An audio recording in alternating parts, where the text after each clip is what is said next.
Inside Riverdale, our glances carried a password. Sometimes in the stockroom or a shadowy corner, after hours we replayed the stairwell. Deeper, longer. Every hookup was gasoline on coals. We knew we'd get burned. Still leaned in, but a back alley thing can't live in daylight. After the sparks, silence draped over us like wet wool. Her stylist boyfriend still floated between us. Ghost barricade. She never mentioned dumping him. Colt never asked. We kept the crooked truce. Days stacked. Air turned cold. Riverdale revved up for year-end sales. The blaze between Savannah and Colt cooled to ash. We passed in the aisles. Quick nods. Eyes dodging. Like the skin-on-skin had been a fever dream. Then, on final payday of the year, word drifted from breakroom gossip. Savannah quit. Time sluiced away, carrying the whole soggy year with it. I jumped ship to a rinky-dink ad shop. Crappy money. Zero glory. Rent paid. Nothing more. My day off. Bored stupid. I rode the bus an hour into downtown. Just drifting. I hit Main. Human traffic jam. Speakers barking. Couples squeaking. All of it blending into static. Annoying as hell. I was hunting for somewhere to sit when a side profile snagged my eye. Short. Slim. Standing outside a boutique. Thumbing her phone. That silhouette. My heart hiccuped. No way. I slowed. Stared.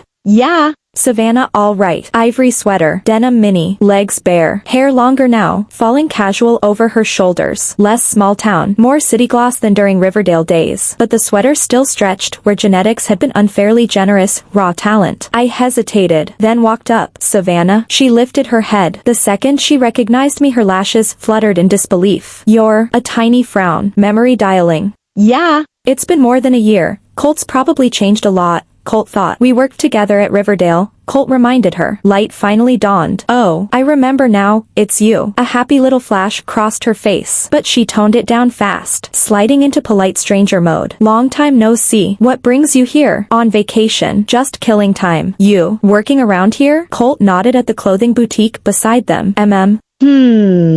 Office clerk for a company nearby. She dipped her chin, fingers toying with the phone strap on her case. Just got off. Heading home. Ah. For a second neither could think of what to say. The air went dry. Old scenes flickered like outtakes. The fumbling in the stockroom. The heart thudding on the stair landing. The soft weight of her dozing against Colt on the bus. You, doing okay? She asked first. Gaze drifting. Still breathing. Same old. Colt lifted a shoulder. You. Anne. Blake. Colt tossed the name out on purpose. Her face stuttered. Then pulled into a thin smile. Over. Been over for a while. Flat voice. No feeling Colt could name. Right. Colt answered. Weirdly relieved. Shit. Why should Colt care? So, grab some food? Colt heard himself ask. Regret kicked in the second the words left. Damn. Stirring the pot for no reason. But her eyes lit. She nodded quick. Sure. Colt could eat too. They picked a quiet little joint down the block. Half empty. Plenty hushed. Ordered a few dishes. 2 long neck beers. Food landed and they made small talk. A weather report level. How's the new gig? Where you crashing these days? Which store's running a sale? They steered clear of the Riverdale stretch. Same as they danced around Blake. And they sure as hell dodged the murky space between the two of them. Still, some things won't be dodged. Like the patch of white skin when she leaned to scoop rice and her collar gaped. Like the roll of her throat swallowing beer. Like the half second the air locked each time their eyes snagged. 3 rounds in, words thinned, silence crept. Colt knew something coiled underneath it. They paid, left, night wind cool on their faces. Me on up and down the street winked on, side by side. No talking. They walked. At the crosswalk the light flashed red. They stopped in the crowd. Right beside them a sunrise sign glowed pumpkin orange. Colt looked at her. She turned the same instant. Eyes locked. Hers gone a little hazy. Testing. Something else laced in. Colt's throat twitched. Wanna go up? Colt's voice came out sand dry. She didn't speak. Just tipped a small nod and stepped off toward the lobby. Colt followed the slim line of her back. Gut churning. Check-in. ID. Keycard. Not a word. Inside. Card in the slot. Lights on. Standard sunrise layout. 1 bed. 1 table. Bathroom tucked away. Disinfectant sharp in the air. She peeled off her jacket. Slung it over the chair. The tight knit underneath mapping every curve. Turning, she met Colt's stare. Shower first, husky little voice. You go. She gathered her things. Disappeared. Water drummed. Colt sat on the bed. Lit a cigarette. Smoke curling. Head clearer than ever. Colt knew what came next. No big reunion love story, just a patch job on old regrets. All the times at Riverdale they'd banked the fuse. The half-done brushes. The choke chain of almost. She had hers. Colt had his. The spray cut off. Door opened. Towel wrapped. Hair dripping against her neck. Skin steamed pink. A bead slid from her collarbone under the terry marry him. She stopped in front of him, shampoo, heat, wanting. Colt stubbed the cigarette. She bent, mouth on his, soft, wet. No stair-landing panic. No stockroom sneak. Just raw, stored-up hunger. Colt snaked an arm around her waist, yanked her closer, kissed deeper, palm gliding the sleek back. Every firm inch. Towel puddled on the carpet. Under the light. That body once hinted at under a red vest, now bare. Bolder than memory. No talking the rest of the night. Or rather, bodies did the talking, sweat, breath, tangle, finishing everything they'd never dared complete. Morning leaked through the curtain gap. Colt woke first. Savannah slept on, cheeks flushed, breathing slow. Colt eased out of bed, dressed quiet, brushed teeth. Mirror showed dark half-moons under the eyes. Colt pulled a smirk. Back in the room she was awake, staring at the ceiling. Up? Colt asked. Yeah.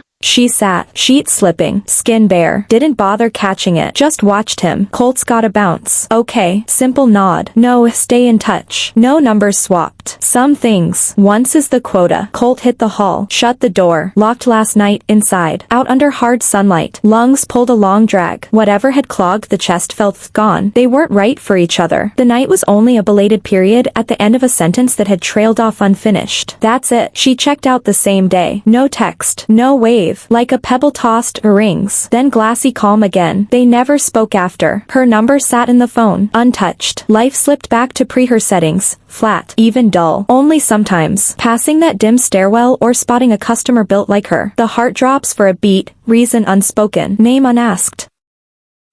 Willing the tears to wait. If love folded the moment money entered the room, what was left worth believing in? She stared at the untouched foam in her cup, lost, afraid, and still unwilling to surrender. Chapter 5, Mistakes. Bruises. While Sophie wrestled with that question, life handed her the answer she dreaded most. One evening, hurrying through Sterling's marble lobby on the way to a late revision session, she spotted him, across the atrium, framed by potted palms, laughing with a girl whose posture looked expensively choreographed. Olivia, the family-approved candidate. A silk dress the color of old money caught the chandelier light and threw it back like a challenge. Sophie's lungs emptied. Her stride became a run. You told me I was the only one, she blurted, voice shredded. Yet here you are shopping for a replacement? He reached for her elbow, mouth forming her name. She jerked away, vision tunneling. By the time the elevator dinged she was already gone, heels skidding across the terrazzo, tears smearing the lobby into watercolor streaks. Next morning she silenced his calls, archived his texts. She worked. She ran. She double-locked her apartment door. He left messages that rang unanswered in the dark. Every ignored notification felt like pressing on a bruise to be sure it still hurt. Chapter 6. Daylight golden morning bars slid through Sterling's hallway blinds, striping the carpet like film frames. Sophie clutched a stack of presentation decks, rehearsing tomorrow's pitch points under her breath. Around the corner came Olivia. Sophie, wait, 5 minutes. That's all. The request rang with an urgency that pinned Sophie's shoes to the floor. Olivia exhaled. My parents and his parents play tennis at the same club. Dinner invitations turned into setups. Paparazzi-grade gossip. He begged me to play buffer. Nothing more. She searched Sophie's eyes. I watched you two fight for Orion together. Saw the way he looks at you when you aren't watching. I don't want to be the splinter that ended something that rare. The folders slipped, pages scattering like startled pigeons. Sophie knelt automatically, heart hammering so hard her ribs vibrated. She had condemned him on a snapshot, refused every explanation. Regret tasted metallic, ugly, necessary. She gathered the last sheet, straightened, and walked out without a word. Destination already locked in her GPS. Riverside was golden hour perfect. Toddlers chasing bubbles, old men feeding aggressive squirrels, cyclists whizzing by in neon blurs. On their favorite bench sat Sterling, alone, shoulders curved as if sheltering an invisible weight. He stared at the river without seeing it. Sophie crossed the grass, each step lighter, heavier, possible, impossible. She stopped a breath away. I was wrong, she said. I let fear write a story that wasn't mine to publish. Can